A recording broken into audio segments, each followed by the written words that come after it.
Ever wondered what truly drove the Death Eaters? Beyond the dark mark and Voldemort's shadow lies a complex web of fear, ambition, and broken ideologies.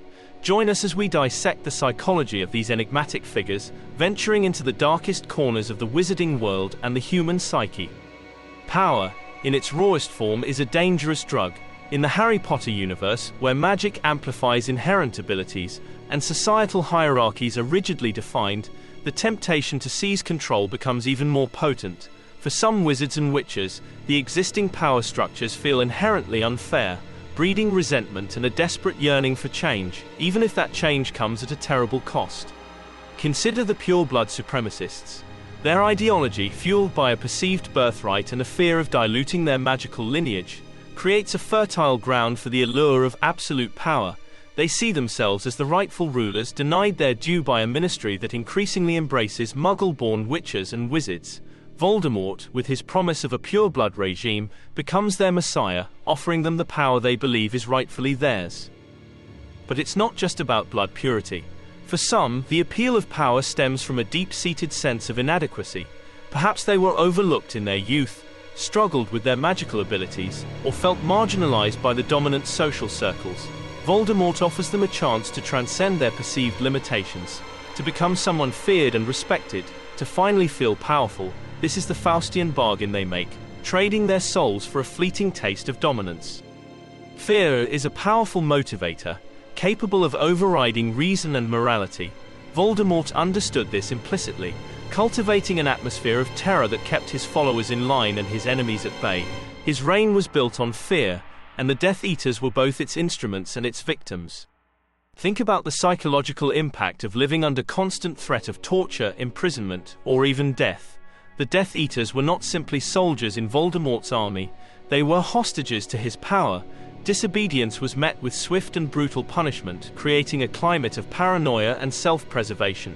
This fear, coupled with Voldemort's charismatic manipulation, warped their perceptions and eroded their moral compass.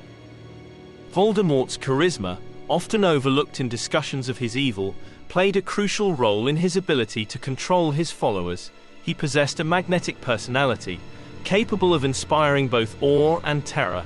He preyed on their insecurities, promising them power and belonging while simultaneously reminding them of their vulnerability. This created a dynamic of dependence and fear, making it difficult for them to break free from his influence. Fan theories often explore the idea that some Death Eaters were coerced into service, their families held hostage, or their minds manipulated through dark magic. While the books don't explicitly confirm this in every case, it highlights the insidious nature of Voldemort's power and the lengths he was willing to go to secure his followers' loyalty. The fear of Voldemort's wrath, whether real or perceived, was a potent force that shaped the actions and beliefs of the Death Eaters. Groupthink occurs when a group prioritizes harmony and conformity over critical thinking and independent judgment. In the case of the Death Eaters, the pressure to conform to Voldemort's ideology and the fear of being ostracized or punished silenced any doubts or reservations they might have had. They became echo chambers, reinforcing each other's beliefs and perpetuating the cycle of violence and hatred. The shared values and beliefs that bonded the Death Eaters together, however twisted, provided them with a sense of purpose and identity. They believed they were fighting for a noble cause, protecting the purity of the wizarding world and restoring it to its former glory. This sense of belonging, however misguided, was a powerful motivator, driving them to commit acts of unspeakable cruelty. Literary discussions often focus on the parallels between the Death Eaters and real-world extremist groups. Both rely on propaganda, indoctrination, and the creation of an us versus them mentality to maintain their power and control. By demonizing their enemies and glorifying their own cause, they create a sense of moral justification for their actions, making it easier for their followers to commit acts of violence and oppression. The question of redemption is a central theme in the Harry Potter series, and it is particularly relevant to the Death Eaters. Can individuals who have committed such heinous acts ever truly be forgiven? Is it possible for them to escape the darkness and find redemption? The answer, as the books suggest, is complex and nuanced. Some Death Eaters, like Severus Snape, demonstrate the capacity for profound change, ultimately sacrificing themselves to defeat Voldemort.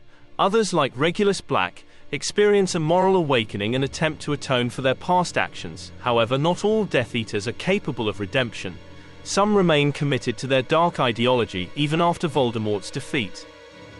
The possibility of redemption hinges on several factors, including courage, self-reflection, and the willingness to confront one's own demons.